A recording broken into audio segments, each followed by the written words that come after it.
Bismillahirrahmanirrahim. Assalamualaikum warahmatullahi wabarakatuh. Apa kabar teman-teman semua? Berjumpa dengan Pak Nur Rozi kembali di pembelajaran tematik. Kali ini Bapak akan menyampaikan pembelajaran yang ke-6 ya, dari subtema yang ke-1, masih terkait dengan masyarakat peduli lingkungan. Baik, untuk memulai pembelajaran ini dengan berharap keberkahan dan keridhaan dari Allah Subhanahu wa taala,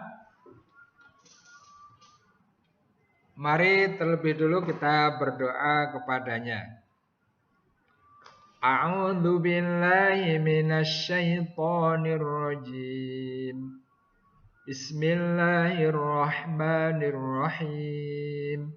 Raditu billahi rabba wa bil islami dina wa bi Muhammadin nabiyyan wa rasula. Rabbi zidni ilma warzuqni fahma. Allahumma anfa'ni bima 'allamtani wa'allimni ma yanfa'uni wazidni ilma. Alhamdulillah. Teman-teman semua yang dirahmati Allah Subhanahu wa taala, ini pembelajaran yang akan kita lakukan ya, yaitu pembelajaran yang ke-6 subtema 1 ya, masih terkait dengan masyarakat peduli lingkungan. Lalu hal-hal apa saja yang akan kita pelajari pada kesempatan ini? Yang pertama adalah menjelaskan manfaat melaksanakan kewajiban. Yang kedua, menuliskan perkiraan isi teks dengan isi teks yang sesungguhnya. Yang ketiga, menjelaskan pengertian interval harmonis dan interval melodis. Dan yang keempat, kita berusaha bersama-sama mengembangkan sikap peduli dan tanggung jawab. Teman-teman semua yang dirahmati Allah Subhanahu wa taala, sebagaimana pada pembelajaran yang ke-1 sudah Bapak sampaikan bahwa Islam begitu luar biasa memerintahkan kepada kita untuk menjaga atau melestarikan lingkungan ya. Di antaranya ada di dalam surah Al-Baqarah ayat 205 ya. Kemudian di dalam hadis yang diriwayatkan oleh Imam Bukhari, di hadis itu Nabi Shallallahu Alaihi Wasallam memerintahkan kepada kita juga untuk melestarikan lingkungan. Dan di hadis yang kedua, yaitu hadis riwayat Muslim, Nabi Shallallahu Alaihi Wasallam melarang kita mencemari lingkungan. Selanjutnya teman-teman, kita bahas satu persatu. Yang pertama menjelaskan manfaat melaksanakan kewajiban. Teman-teman semua yang dirahmati Allah, bahwa menjaga lingkungan adalah kewajiban kita semua ya, semua lapisan masyarakat termasuk kalian. Nah, kewajibanku yaitu kewajiban kita semua ya, kewajiban kalian dan kewajiban Bapak juga. Yang pertama tentu saja kewajiban saat kita di rumah ya. Kemudian ada kewajiban kita saat di sekolah. Dan yang ketiga adalah kewajiban kita sebagai warga negara. Teman-teman semua yang dirahmati Allah, salah satu kewajibanmu adalah mentaati peraturan dengan penuh tanggung jawab, baik sebagai warga maupun sebagai individu. Nah, apa manfaat menaati peraturan? Yang pertama adalah akan tercipta kenyamanan. Baik ketika kita di rumah, ketika kita di sekolah maupun ketika kita di lingkungan masyarakat sebagai anggota masyarakat maupun di lingkungan negara sebagai warga negara.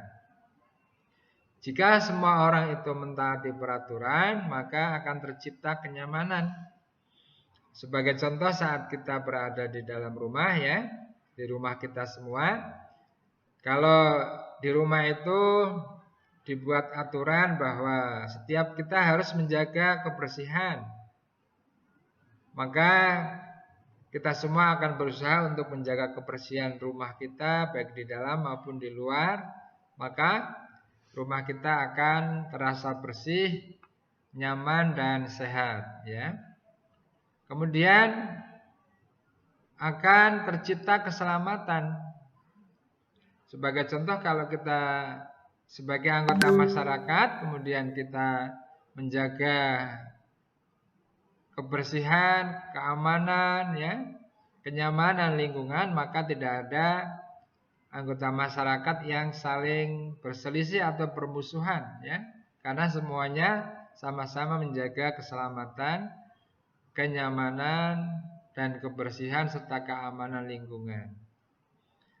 Dan yang ketiga, akan tercipta ketertiban bersama ya. Misalnya kita berada di jalan raya ya, sebagai anggota masyarakat kita harus mentaati aturan lalu lintas. Ketika lampu sedang merah ya kita berhenti ya. Ketika sudah hijau maka kita jalan ya. Ketika lampunya menunjukkan warna kuning maka kita bersiap-siap untuk berhenti.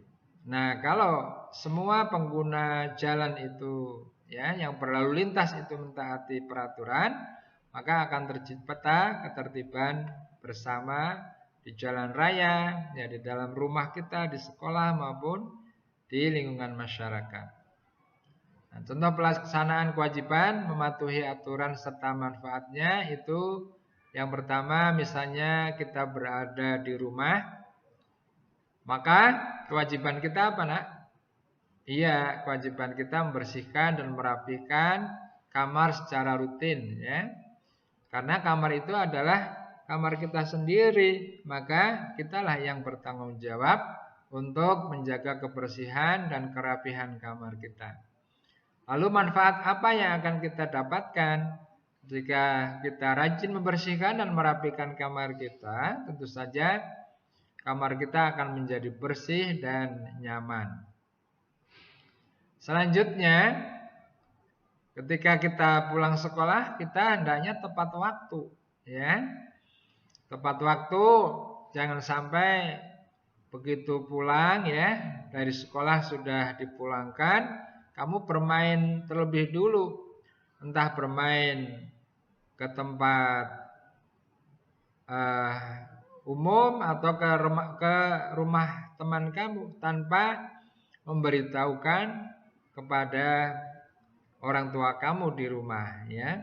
Maka ketika kamu pulang tepat waktu dan langsung ke rumah kamu, maka itu akan tercipta manfaat yang sangat baik, yaitu apa?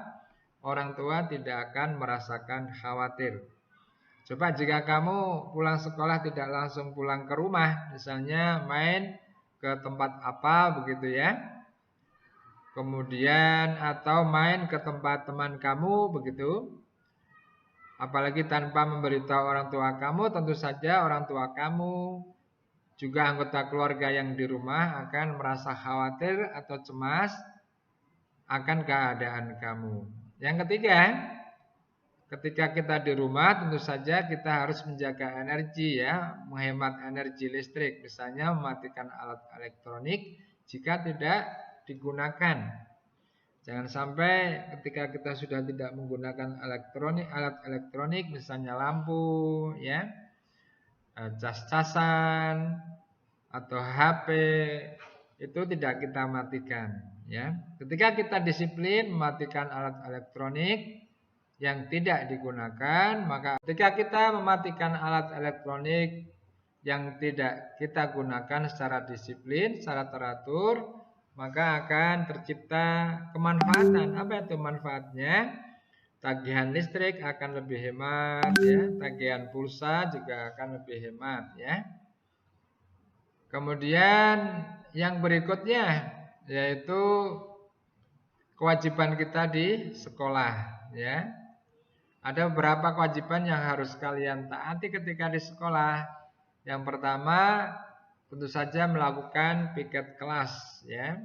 Ketika kalian sudah didaftar oleh ketua kelas misalnya sebagai salah satu yang bertugas piket kelas, maka peraturan tersebut harus ditaati karena itu kewajiban.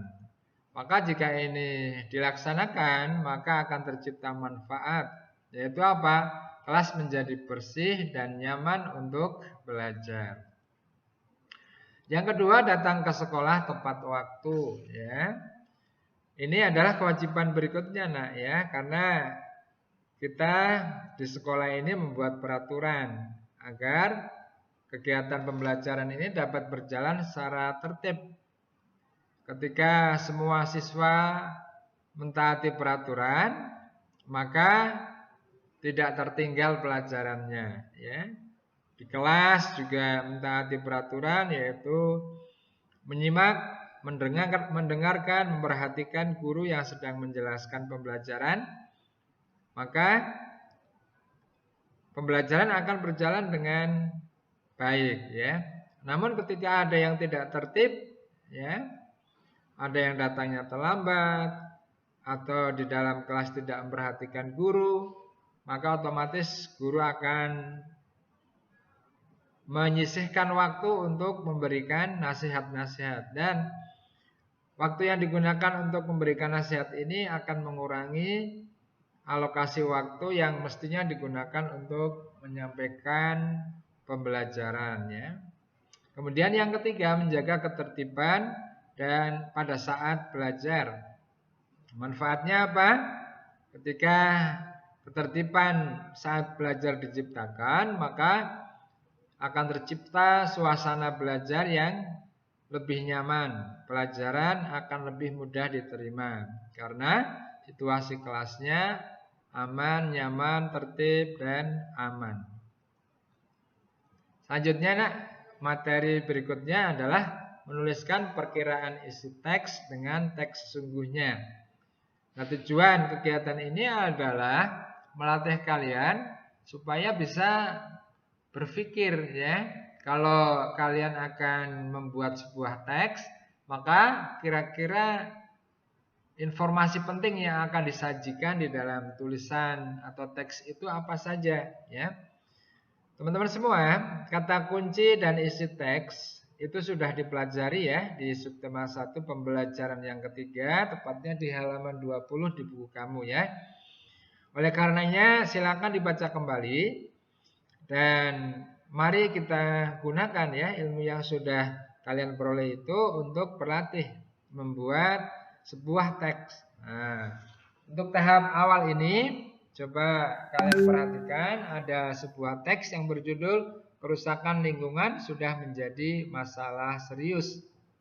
Nah, kata kuncinya dari judul itu tentunya adalah pertama kerusakan, kemudian lingkungan ya, kemudian masalah dan serius ya. Nah, sekarang perkiraan isi teksnya apa? Kalau judulnya adalah kerusakan lingkungan, maka isi dari teks itu tentu saja yang terkait dengan kerusakan lingkungan ya, bukan perkiraan yang jauh dari isi teks tersebut. Lalu setelah perkiraan isi teks itu kalian buat, maka kalian silakan membaca teks yang terdapat di dalam buku di halaman 37, yaitu teks yang berjudul kerusakan lingkungan sudah menjadi masalah yang serius. Jika belum tepat sekali, maka kalian bisa melakukan perbaikan-perbaikan ya. Harapan dari kegiatan ini kalian terbiasa memperkirakan informasi penting apa yang akan kalian sajikan di dalam teks yang akan kalian susun. Selanjutnya teman-teman, yang ketiga adalah membedakan interval harmonis dan interval melodis. Teman-teman semua yang dirahmati Allah Subhanahu wa taala, berdasarkan cara memainkannya, jenis interval itu dibagi menjadi dua, yaitu interval harmonis. Interval harmonis adalah dua nada yang dibunyikan secara bersamaan. Sedangkan interval melodis adalah dua nada yang dibunyikan secara bergantian. Nah, teman-teman semua, ini contoh gambar interval ya. Ada interval harmonis. Yang kedua interval melodis. Untuk interval melodis dapat dinyanyikan dari nada rendah ke nada yang lebih tinggi. Ya, jadi untuk menyanyikan dari nada rendah ke nada yang lebih tinggi maupun sebaliknya dari nada tinggi ke nada rendah, ini hanya ada pada interval melodis. Ketika dinyanyikan dari nada rendah ke nada tinggi, maka disebut dengan ascending interval. Sedangkan sebaliknya, jika dinyanyikan dari nada tinggi ke nada yang lebih rendah, maka disebut descending interval. Teman-teman semua yang dirahmati Allah Subhanahu wa taala, demikian saja pembelajaran di kesempatan ini, yaitu subtema 1 pembelajaran yang ke-6. Semoga bermanfaat ya untuk kalian semua. Dan Bapak ucapkan terima kasih atas perhatiannya. Mohon maaf kalau ada kekurangan dan kehilafannya ya. Mari kita akhiri kegiatan belajar ini dengan bersama-sama baca doa selesai belajar. Alhamdulillahi Rabbil Alamin. Subhanakallahumma wa bihamdik. Ashhadu an la ilaha illa an. Astaghfiruka wa atubu ilaik. Assalamualaikum warahmatullahi wabarakatuh.